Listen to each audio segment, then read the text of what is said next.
¿quién cumple hoy años? ¿Quién cumple hoy años? ¿Hay alguien que hoy sea su cumpleaños? No, hoy. Hoy no, ¿verdad? Bueno, pues hoy tenemos un cumpleaños. ¿Quién lo sabía?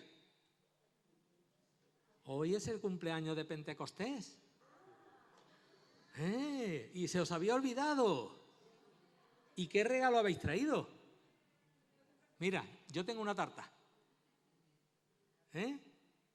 Hoy es Pentecostés. Es un día grande para el pueblo de Dios. Hoy es el aniversario en que se crea la Iglesia. Entonces, hoy no puedo hablar de la Navidad, ni podemos hablar de, pues no sé, de la resurrección. No, hoy toca hablar de Pentecostés. Cuando estaba hablando con Miguel y estábamos viendo, planificando para las predicaciones, dice, Manolo, ¿a ti te toca el 24? Y digo, lo tengo claro. No tengo problema, ya sé de qué tengo que hablar. Se me acopla con este. Entonces, hoy quiero hablar de Pentecostés y como, claro, hay una cosa y es que con lo que ya hemos hablado y con lo que el culto que ya hemos tenido y con la cantidad de textos que hemos visto, casi ya hemos hablado de Pentecostés, ¿no? Pero bueno, yo creo que algo vamos a aprender. Yo voy a pedir que me vayan ayudando algunos hermanos a leer, porque me ha dado envidia de los niños y digo, si los niños leen, pues los mayores también, ¿no? Entonces, yo voy a pedir a Nancy que pase por aquí para empezar a leer. Por eso hay dos atriles, Hechos, capítulo 1, de 1 a 4. O primeiro relato que escrevi Teófilo. Tratou de todos os que Jesus começou a fazer e a ensinar, hasta o dia em que foi recebido arriba, depois de que por el Espírito Santo havia dado instruções a los apóstolos que havia escolhido, a estes também depois de seus padecimento se apresentou vivo com muitas provas, convincente, aparecendo-lhes durante 40 dias e hablando-lhes de los concerniente ao reino de Deus. E reunindo-los, les mandou que não salindo de Jerusalém, senão que esperavam a promessa del Padre, la qual les dijo, oíste de mim? Pois João bautizou com água, pero vosotros sereis bautizados com o Espírito Santo dentro de poucos dias. Amén. Amén. Gracias, Nancy. Bueno, empezamos. Es decir, para los que no lo sepan, el libro de Hechos lo escribió Lucas, y Lucas escribió dos libros. Escribió el Evangelio de Lucas y Hechos de los Apóstoles. Por decirlo de alguna forma, Hechos de los Apóstoles es la segunda parte del libro de Lucas, ¿vale? Entonces, ¿qué ocurre? Pues que había una persona muy importante, no sé exactamente si era un gobernador o, en fin, alguien, ¿no?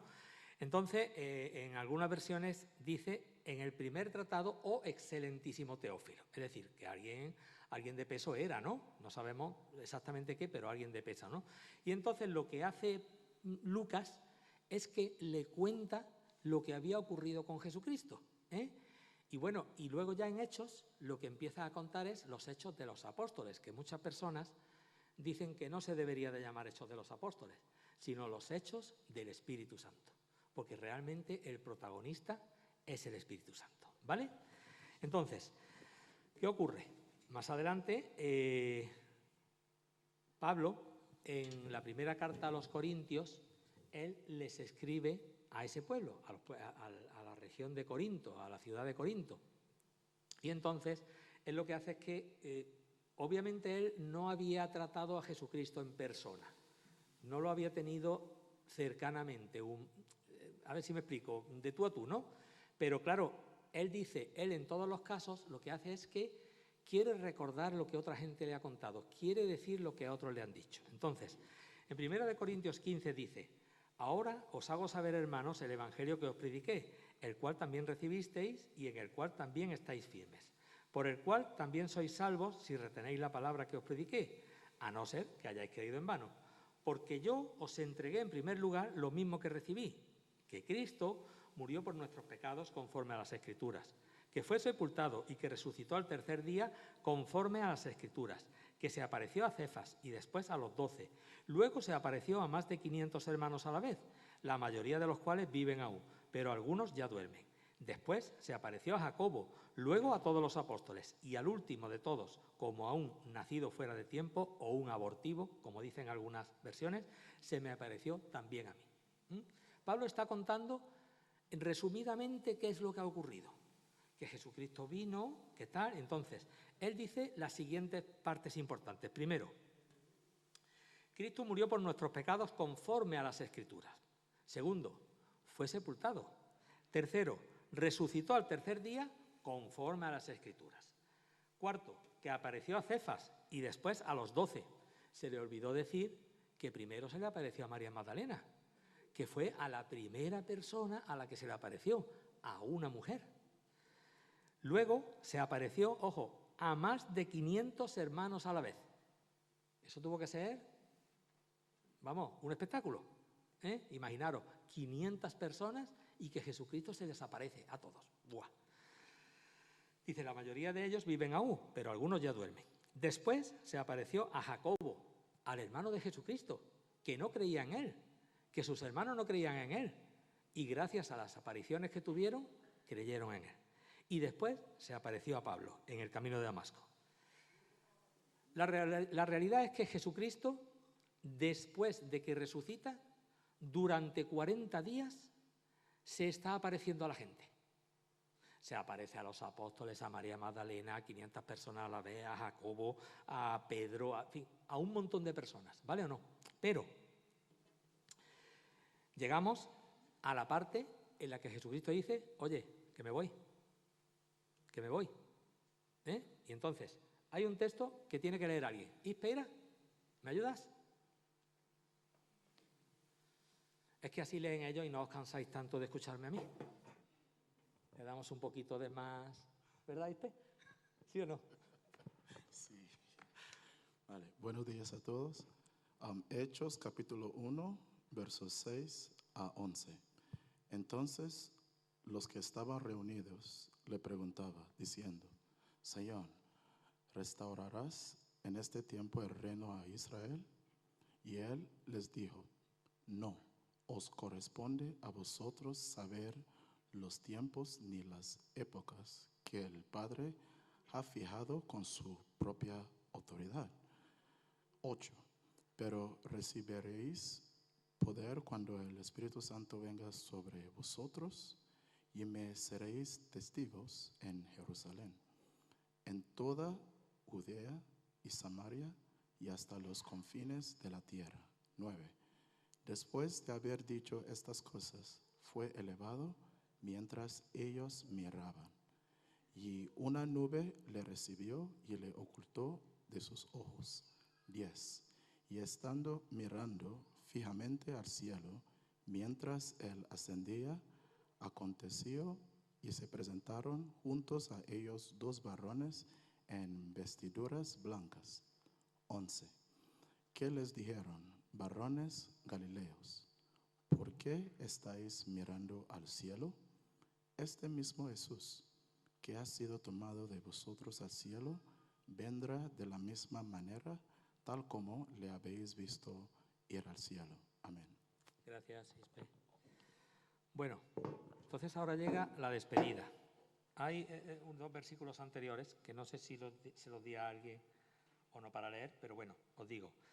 Él les manda, es decir, los llama fuera de Betania y les dice, los reúne y les dice, no salgáis de Jerusalén, quedaros en Jerusalén, ¿vale? Y esperad la promesa del Padre. Entonces, es cuando estaban ya con él, entonces Jesucristo le va a decir que se va y no se les ocurre otra pregunta que hacer, que decir, bueno, pero ¿tú vas a echar fuera a los romanos? ¿Tú vas a restaurar el reino? Pero alma de cántaro, esta no es pregunta. Es decir, hay otras muchas cosas más importantes que esto, ¿no? Es decir, eso es lo que ellos querían saber. ¿Tú vas a restaurar el reino? Entonces Jesucristo le dice, no, vamos a ver, a vosotros no os toca saber estas cosas, ¿vale o no?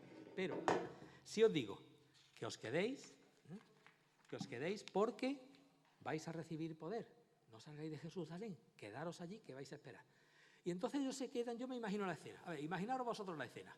Están los apóstoles, los reúne, y Jesucristo de pronto empieza como un globo a subir. Vamos, ellos se quedan así. Claro, vienen dos ángeles y les dice, le tapan la boca y le dice, ¿pero qué estáis mirando? ¿Qué es lo que estáis mirando? Este mismo Jesucristo que ha subido al cielo, así le veréis venir del cielo. Esa fue la escena. ¿Os la imagináis, verdad? Pues así fue. Entonces, ¿qué ocurre? Llega ya el momento en que ellos se va Jesucristo, ellos se quedan. Yo entiendo, hay que entender también la situación. Ellos se quedan un poquito huérfanos. Porque dicen, bueno, ¿y ahora qué hacemos? ¿Ahora qué es lo que vamos a hacer nosotros? Porque fijaros hasta tal punto que cuando Jesucristo resucita, ellos se van a sus casas y claro, no sabían lo que hacer hasta que Jesucristo se les empieza a aparecer, hasta tal punto que Pedro dice, yo me voy a pescar. Y dice los demás, pues nosotros también. Y vuelven otra vez a su antigua vida, hasta que Jesucristo les vuelve a decir, no, esta no es la forma. Quedaros ahí en Jerusalén. Bueno, les empieza a contar cosas y les empieza a decir muchas cosas, ¿no? Entonces, hay otro texto. ¿Quién lee el siguiente texto? Tú, ¿verdad?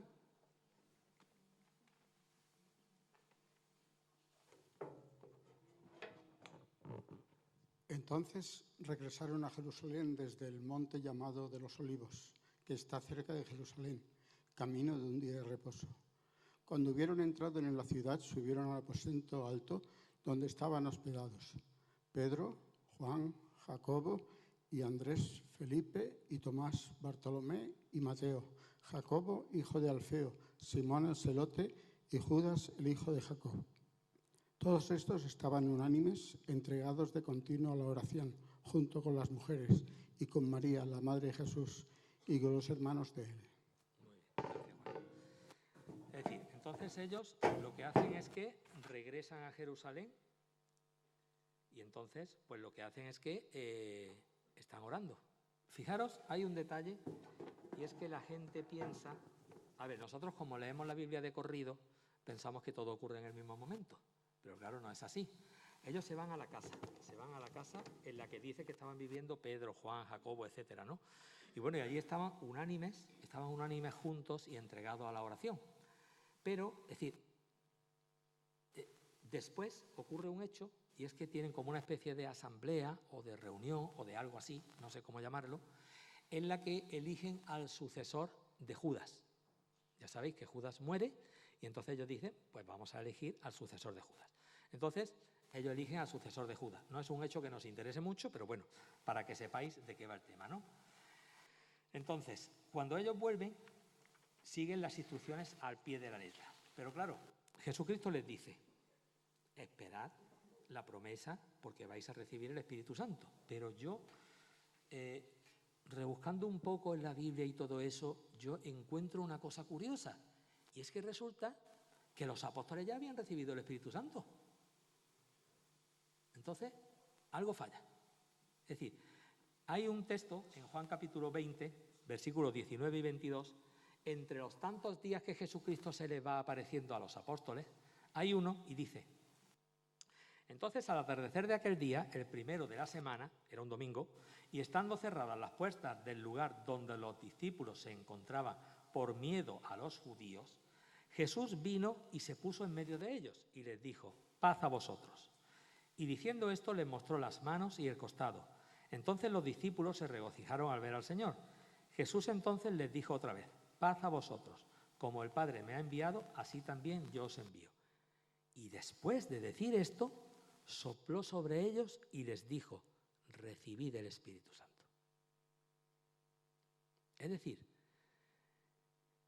el Espíritu Santo ya se venía manifestando desde Génesis. En el libro de Génesis se nos dice, en la creación del mundo, que el Espíritu se movía sobre la faz de las aguas. Ya estaba ahí.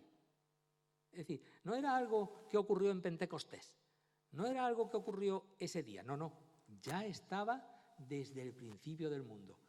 Y fueron recibidos. Si nosotros leemos el Antiguo Testamento, vemos muchas partes en las que, por ejemplo, Saúl, por ejemplo, fue lleno del Espíritu Santo, David y tantas otras personas, ¿no? Con lo cual, si resulta que el Espíritu Santo ya había venido, ¿qué era lo que le tenía preparado Jesucristo? ¿Qué era lo que Dios le tenía preparado? Si el Espíritu Santo ya había llegado. No era ninguna novedad. Seguimos leyendo. Carmen, ¿tú tenías un texto?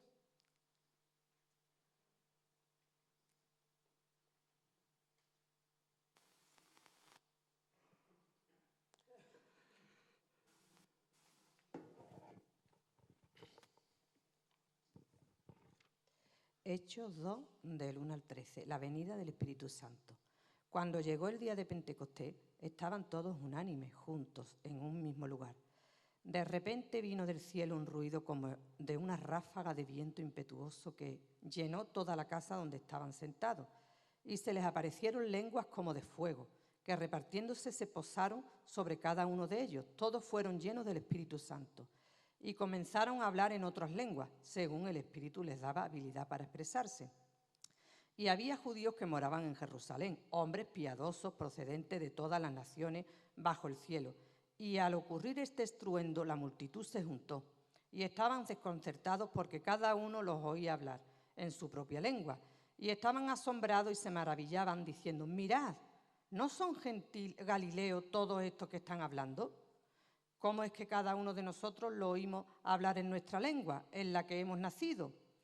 Partos, medos y elamitas, habitantes de Mesopotamia, de Judea y de Capadocia, el del Ponto y de Asia, de Frigia y de Panfilia, de Egipto y de las regiones de Libia, alrededor de Cirene, viajeros de Roma, tanto judíos como prosélitos, cretenses y árabes. Les oímos hablar en nuestro idioma de las maravillas de Dios. Todos estaban asombrados y perplejos, diciéndose unos a otros: ¿qué quiere decir esto? Pero otros se burlaban y decían: están borrachos. Bien. Sí. Gracias. Bueno, pues ya llegó el Espíritu Santo. La venida del Espíritu Santo, lo que tanto estaban esperando ellos. Pero claro, ¿qué ocurre? Pues mira, yo durante mucho tiempo había pensado que lo más maravilloso del Espíritu Santo era hablar en lenguas. Y estaba equivocado. Es decir, el hablar en lenguas, o lo que se conoce también técnicamente como glosalía, es una manifestación del Espíritu Santo. Lo mismo que cuando Pedro y Juan iban al templo y se encontraron a aquella persona minusválida y el Espíritu Santo actuó como sanador. Ahora, imaginaros por un momento que Pedro y Juan llegan a la persona esta minusválida y le hablan en lenguas. Y dice: vale, ¿y qué? ¿Yo para qué quiero eso? El Espíritu Santo se manifestó en sanidad. Lo mismo que aquí se manifestó en lenguas. Pero, ¿qué propósito tenían esas lenguas? Pues estaba muy claro. Tenían que comunicarse con los demás. Hoy hemos escuchado unas oraciones de gloria. Yo no me he enterado de nada. Porque yo de inglés, nada, pero nada es nada. Pero estaba el Señor. Pero ahí estaba el Espíritu. Es decir, ahí estaba. Y si resulta que la hacen en portugués, pues también está el Señor. Pero qué bonito hubiera sido, imaginaros, fijaros, voy a hacer una de las filósofas mías, que al mismo tiempo que Gloria hace la oración en inglés, nosotros la escuchamos y la comprendemos. ¿Qué os hubiera parecido eso? Bueno, ¿verdad? Bueno, pues eso es lo que hizo el Espíritu Santo en este día. Hizo posible que los apóstoles o el grupo que estuviera, que por cierto, no eran 120, no eran 120, 120 fue en el episodio anterior, los que fueran, pues dieron el mensaje de Jesucristo posibilitando que otras personas de otras lenguas, de otros países y de otros idiomas pudieran entenderlo. Esa fue la maravilla del Espíritu Santo en ese día. Esa, que lo usó con esas lenguas. Pero hay algo más. Bueno, es curioso, porque dice que ocurrió aquello como un viento recio. Fijaros que durante la alabanza hemos escuchado hablar del soplo de Dios. Alicia ha expresado bien la respiración y yo me acordaba y decía que toda criatura alabe al Señor. Ya lo alaba cada vez que respira. Cada vez que respira lo está alabando, ¿no? Pero fijaros que es ese soplo de Dios, el mismo soplo que cuando Dios crea al hombre, dice literalmente, sopló y le dio aliento de vida. Ese es el soplo que necesitamos. Ese es el aliento de vida que necesitamos. Quizá no de vida natural, pero sí de vida espiritual. Seguimos, ¿vale? Ocurrió algo más. Vamos a ver, que tengo aquí un montón de cosas escritas. Bueno, cumplieron una serie de cosas para que el Espíritu Santo llegara. Primero, debían de esperar en Jerusalén. Segundo, tenían que estar todos juntos y unánimes. Tercero, debían estar atentos a lo que podía llegar. No sabían qué, pero algo pasaría. Y por último, recibieron, en Hechos de los Apóstoles dicen, recibiréis poder. Ya en una ocasión yo dije que poder viene de la palabra griega dinamis, que de ahí deriva la palabra dinamita. Es decir, dicho de alguna forma, vais a recibir una bomba, vais a recibir un explosivo que no vais a ser capaces de contenerlo. Esa fue la realidad del Espíritu Santo. Y claro, obviamente siempre están los cascarrabias y los metepatas. Esos están borrachos. Esos que espíritu ni nada, eso lo que están es borrachos. Claro, luego Pedro le dice, no, mira, no pueden estar borrachos porque son las 9 de la mañana. Y la hora del borracho es sobre las 3 de la tarde. Entonces no pueden estar borrachos, ¿no? Pero bueno, la realidad es que ellos entendieron la maravilla de Dios en esos idiomas que ellos no entendían. Mira, la semana pasada yo estuve en Italia con mi Santa Señora y aprendimos porque ella es muy especial para el café. Aprendimos cómo hay que pedir el café. Pues nosotros, ella, no, yo lo quiero largo de café, poca leche, patatí, patata. Ahora, dile tú a un italiano eso en español. Bueno, bueno, tradúceselo, ¿no? Bueno, pues al final averiguamos que era el macchiato longo. Así que si alguno va a Italia, ya sabe que puede pedir el macchiato longo y ya sabe qué café es. Lo que quiero decir con esto es qué trabajo nos cuesta expresarnos cuando no es nuestro idioma. Qué trabajo nos cuesta.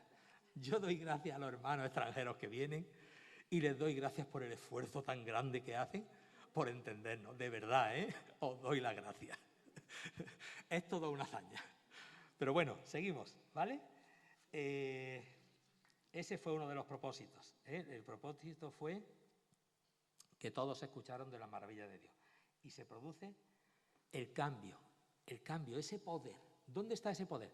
Pues ese poder se manifiesta, por ejemplo, en Pedro. Pedro, aquel que quería volver a la pesca, aquel que negó a Jesucristo no una vez, ni dos, sino 3 veces. Aquel que resulta que cuando iba andando sobre las aguas tuvo temor.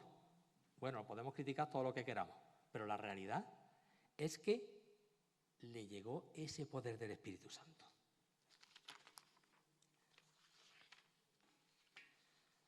Hay un texto que había que leer ahora, ¿no? ¿Marlene era? ¿Me ayudas? Es decir, esto lo tenemos que tomar como una película. Imaginaros que son escenas de cada una de las películas para poder entenderlo.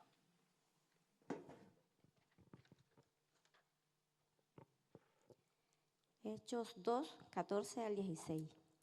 Entonces Pedro, poniéndose en pie con los 11, alzó la voz y les declaró: varones judíos y todos los que vivís en Jerusalén, sea esto de vuestro conocimiento y prestad atención a mis palabras, porque estos no están borrachos como vosotros suponéis, pues apenas es la hora 3 del día, sino que esto es lo que fue dicho por medio del profeta Joel.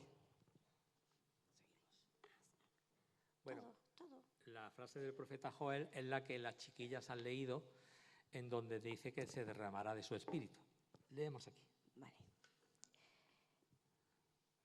Varones israelitas, escuchad estas palabras. Jesús el Nazareno, varón confirmado por Dios entre vosotros, con milagros, prodigios, señales, que Dios hizo en medio vuestro a través de él, tal como vosotros mismos sabéis, a este, entregado por el plan predeterminado y el previo conocimiento de Dios. Clavasteis en una cruz por manos de impíos y lo matasteis, a quien Dios resucitó poniendo fin a la agonía de la muerte, puesto que no era posible que él quedara bajo el dominio de ella. Muy bien, gracias, Marlene. Esta es la predicación de Pedro. Y esta fue la palabra con poder que él, delante de una muchedumbre, no sabemos cuántos, predicó. ¿Qué ocurre? Él le dice claramente: oye, el Mesías, Jesucristo, el escogido, el esperado, lo habéis matado, os lo habéis cargado, habéis destruido lo que tanto tiempo estábamos esperando. Pero claro, dice, todo estaba predeterminado, todo entraba dentro de los planes de Dios y Dios sabía muy bien que todo esto iba a ocurrir. Por eso dice que no era posible que él quedara bajo el dominio de la muerte, sino que resucitó. Y claro, él termina diciendo: sepa pues con certeza, esta fue la puntilla que le dio Pedro, toda la casa de Israel, que a este Jesús, a quien vosotros crucificasteis, Dios le ha hecho Señor y Cristo. Ese fue el final del mensaje de Pedro. Tenemos otro texto, ¿verdad, de Gisbé? ¿Me ayudas? Vamos a ver ahora el efecto de la predicación de Pedro. Gracias. Hechos 2:37. Al oír esto, compungidos del corazón, dijeron a Pedro y a los demás apóstoles: hermanos, ¿qué haremos? Y Pedro les dijo: arrepentíos y sed bautizados cada uno de vosotros en el nombre de Jesucristo para perdón de vuestros pecados, y recibiréis el don del Espíritu Santo, porque la promesa es para vosotros, para vuestros hijos y para todos los que están lejos, para tantos como el Señor nuestro Dios llame. Y con muchas otras palabras testificadas solemnemente, y les exhortas decidiendo: sed salvados de esta perversa generación. Entonces los que habían recibido su palabra fueron bautizados, y se añadieron aquel día como 3,000 almas, y se dedicaban continuamente a las enseñanzas de los apóstoles, a la comunión, al partimiento del pan y la oración. Muy bien, gracias. Fijaros, este fue el efecto que tuvo el sermón de Pedro. 3,000 almas se convirtieron. ¿Os lo imagináis? Tremendo, ¿no? Pero a mí, en este texto que es precioso, hay algo que me gusta mucho, y es el versículo 37. Dice: al oír esto, compungidos de corazón. Y yo decía, ¿esa palabrota qué es? ¿Qué quiere decir compungidos? Y lo busqué en el diccionario. Y dice: compungidos de corazón. Esta expresión evoca un profundo dolor y arrepentimiento. Etimológicamente, estar compungido significa literalmente sentir el corazón punzado o atravesado por el dolor. Esa fue la obra del Espíritu Santo. Es decir, el mostrarle a la gente lo que habían hecho, su arrepentimiento, su necesidad de salvación y su necesidad de creer en Jesucristo. Fijaros, Jesucristo ya habló en Juan capítulo 16, del 7 al 11, y decía: yo os digo la verdad, os conviene que yo me vaya, porque si no me voy, el Consolador no vendrá a vosotros, pero si me voy, os lo enviaré, y cuando Él venga, convencerá al mundo de pecado, de justicia y de juicio. De pecado, porque no creen en mí. De justicia, porque yo voy al Padre y no me veréis más. Y de juicio, porque el príncipe de este mundo ha sido juzgado. Fijaros cómo las palabras de Jesucristo se cumplen al pie de la letra. Al pie de la letra. Jesucristo sabía de lo que hablaba y Él vendría otro día para estar con nosotros. Pero había un problema, y es que cuando Jesucristo estaba en la tierra, mientras estaba con Juan y Pedro, no podía estar con Andrés y Simón. O mientras estaba con ellos, no podía estar con Mateo y Tomás. No sé si me entendéis. ¿Qué ocurre? El Espíritu Santo ha hecho posible que pueda estar con todos al mismo tiempo y en todo lugar. Eso era lo maravilloso de Pentecostés. Ese era. Porque Jesús dijo que convencería al mundo de pecado. Y después sigue hablando. Nina tiene algo más, ¿no? Nina, ¿tú tienes un texto?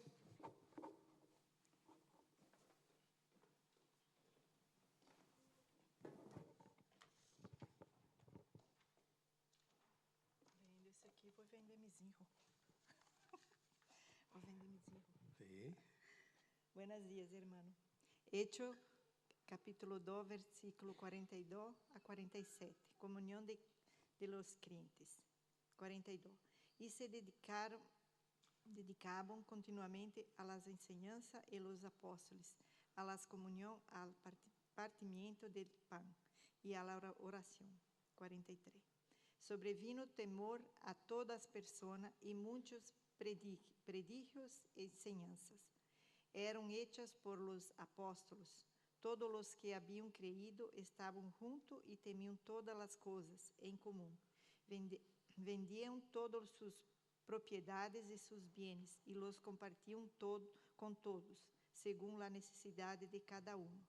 Día tras día, continuaban unánimes en los templos y partiendo el pan en los hogares, comían juntos con alegría y señales de corazón, alabando a Dios y hallando favor con todo el pueblo.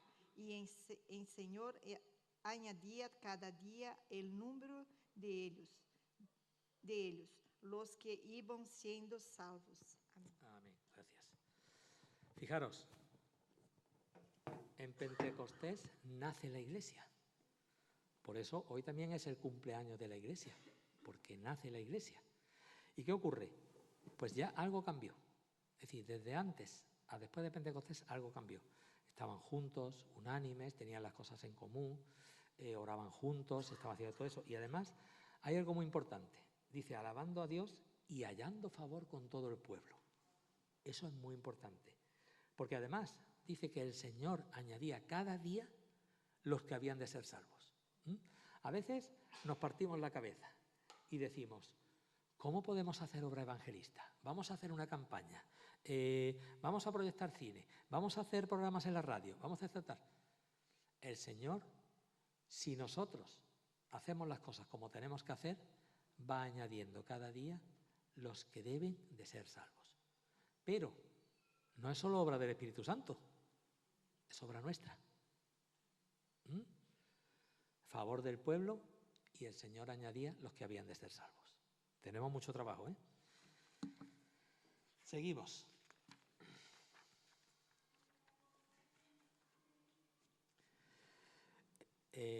La palabra Pentecostés en realidad solamente significa 50. 50 es lo que significa, del griego. Pero hay algo muy importante, fijaros. Pentecostés se celebraba 50 días después de que la ley fue entregada en el monte Sinai. 50 días después. Ellos salen de Egipto, salen del Mar Rojo, van por el desierto, y en el día 50, en el monte Sinai, que fue el mismo lugar donde se produce Pentecostés, el mismo lugar, entonces Dios le entrega las tablas de la ley. Se celebraba o se conmemoraba ese 50 días por la entrega de las tablas de la ley Y también se conmemoraba la fiesta de las primicias, por decirlo de alguna forma. Esto es lo que hemos cosechado y esto es lo que Dios nos ha provisto o nos ha dado, ¿vale? Entonces, el significado espiritual más profundo es en el que Dios le entrega esas tablas de la ley. Pero claro, ahora hay una diferencia. La diferencia está en que entre los 10 mandamientos y Pentecostés se producen las siguientes cosas. Primero, en los 10 mandamientos es un antiguo pacto, lo que la ley que Dios le dio antes, el Pentecostés, es el nuevo pacto, tras la muerte y resurrección de Jesús.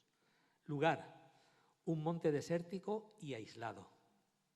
Pentecostés, un espacio urbano, abierto y lleno de vida. Manifestación visual, con la entrega de los 10 mandamientos, fuego, humo, terremoto y sonido de trompeta. Con Pentecostés, viento recio y lenguas de fuego que se posaron sobre los discípulos. Los 10 mandamientos es la ley de Dios esculpida en tablas de piedra por el dedo de Dios. El Pentecostés, escrita en los corazones a fuego por el Espíritu Santo. El resultado, en la ley, establecimiento de normas y exigencias externas de conducta. En Pentecostés, capacitación espiritual, interna, valor y poder evangelizador. Consecuencia de cada uno de ellos. Fijaros, muy importante. Cuando los israelitas hacen el becerro de oro, lo adoran y rechazan a Dios, mueren 3.000 personas. 3.000 personas mueren a espada en ese hecho. ¿Cuántas personas se convirtieron el día de Pentecostés? 3.000. Aquí no hay azar, aquí no hay casualidades. Dios lo tiene todo controlado. Todo controlado. Esta es la forma en que Dios hace las cosas. Es una fuente de poder inagotable. Y ese es el regalo que nos dio y ese es el cumpleaños que celebramos. Pero mira, ya para terminar, voy a contar otra historia que está relacionada o no, eso ya cada uno sabrá. Y es la historia de la Torre de Babel. ¿Quién conoce la historia de la Torre de Babel? ¿Nadie? Sí, ¿no? ¿Vale? Bueno, pues resulta, voy a leer el texto, a riesgo de ser pesado. Génesis capítulo 11 dice, toda la tierra hablaba la misma lengua. Hablamos de lenguas, y las mismas palabras.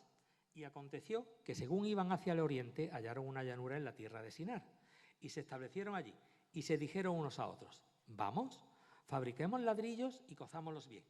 Y usaron ladrillos en lugar de piedra, y asfalto en lugar de mezcla, y dijeron, vamos, edifiquemos una ciudad y una torre cuya cúspide llegue hasta los cielos, y hagámonos un nombre famoso para que no seamos dispersados sobre la faz de la tierra.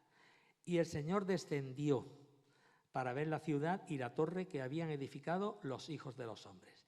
Y dijo el Señor, he aquí son un solo pueblo, y todos ellos tienen la misma lengua. Y esto es lo que han comenzado a hacer, y ahora nada de lo que se propongan hacer les será imposible. Vamos, bajemos y allí confundamos su lengua para que nadie entienda el lenguaje de otro. Así los dispersó el Señor desde allí sobre la faz de toda la tierra, y dejaron de edificar la ciudad. Por eso fue llamada Babel, porque allí confundió el Señor la lengua de toda la tierra, y de allí los dispersó el Señor sobre la faz de la tierra. Fijaros. La Torre de Babel es quizá el mejor ejemplo de desunión, de dispersión ante un pueblo que inicialmente estaba unido, ¿vale? Pero, ¿por qué Dios hizo eso? ¿Porque era caprichoso? ¿Porque no le gustaban los rascacielos? ¿Por qué? Pues mira, hay detalles curiosos. Ellos dijeron, fabriquemos ladrillos en lugar de piedra. Desecharon la materia prima de Dios. Vamos a usar asfalto en lugar de mezcla. Lo habitual era la mezcla, algo natural, la argamasa, materiales de la tierra, mientras que el asfalto debía ser tratado y era más, por decirlo, más artificial. Edifiquemos una torre que llegue a los cielos. La finalidad era llegar a ser como Dios. Vamos a llegar ahí, que Dios está allí y vamos a ser igual que Él. Y hagámonos de un nombre, adquiramos renombre, fama y respeto, el orgullo. Y el Señor descendió y confundió sus lenguas y produjo aquello que temían. Entonces, ¿qué ocurre? Que cuando uno le decía, dame el martillo, pues le daba un ladrillo. Y cuando decía, dame un clavo, pues le daba una madera, ¿no? ¿Qué ocurre? Dijeron, así es imposible, esto hay que dejarlo. Y Dios lo dispersó. Babel era autosuficiencia, Pentecostés era dependencia de Dios. Babel era orgullo, Pentecostés era sometimiento al Espíritu Santo. Babel era querer llegar a ser como Dios. Pentecostés es querer parecernos a Dios. En Babel el hombre intenta subir, en Pentecostés Dios baja. El idioma es la herramienta de juicio y desunión. En Pentecostés el idioma es la herramienta de unión, los une a todos. El fuego en Babel para construir ladrillos, el fuego del cielo que baja para purificar los corazones. Dios confunde los idiomas para desunir, Dios une los idiomas para unir. Resultado, dispersión, resultado, unión y nacimiento de la Iglesia. Esos son los paralelismos entre Babel y Pentecostés, ¿vale? Entonces, la pregunta hoy es, ¿vives en tipo Babel o vives en tipo Pentecostés? Pregúntatelo. Porque mira, el mundo, ¿sabéis cómo está el mundo? Babelizado. El mundo está babelizado. A veces hablamos la misma lengua y no nos entendemos. Usamos las mismas palabras y tienen significado distinto. ¿Cuántas veces nos mandan un mensaje del WhatsApp y dice, hay que ver, este me ha querido decir tal y cual? Hay que ver lo que me ha querido decir. Y dice el otro, no, yo no quise decir eso. Yo te quise decir otra cosa. ¿Qué ocurre? Tenemos miedo a relacionarnos. Tenemos miedo a hablar boca a boca, las palabras. Suena el teléfono y hay gente que entra en estado de pánico. No sabe qué hacer, qué hago. Parece que le está quemando el teléfono, porque no son capaces de atender a una llamada de teléfono y hablar con la voz. Estamos impersonalizados. Necesitamos desbabelizarnos y pentecostarnos. Tenemos pánico a eso. Imagina que los que estaban en el aposento alto reciben el don del Espíritu Santo, hablan en otras lenguas y se quedan donde están. Qué guay, ¿no? ¿Para qué tenemos el Espíritu Santo? Para ponerlo en funcionamiento. Para que ese poder, para que esa dinamita, para que esa bomba que Dios nos ha dado, le demos el uso correcto. Entonces, solamente termino ya con eso. ¿Vives en Pentecostés o vives en Babel? ¿Oramos? Señor y Rey nuestro, te damos gracias, Padre, por todo lo que tú nos das, Señor, por el culto tan bonito que tú nos has dado, el tiempo de alabanza tan bueno, Señor. Te pido que ahora también estas palabras, Señor, que torpemente yo he podido transmitir, puedan entrar en los corazones, Señor, puedan calar, Señor, y la obra de tu Espíritu Santo, Señor, se manifieste en cada uno de nosotros y tú seas Rey sobre todas las cosas. Todo te lo pido, Señor, en tu santo nombre. Amén.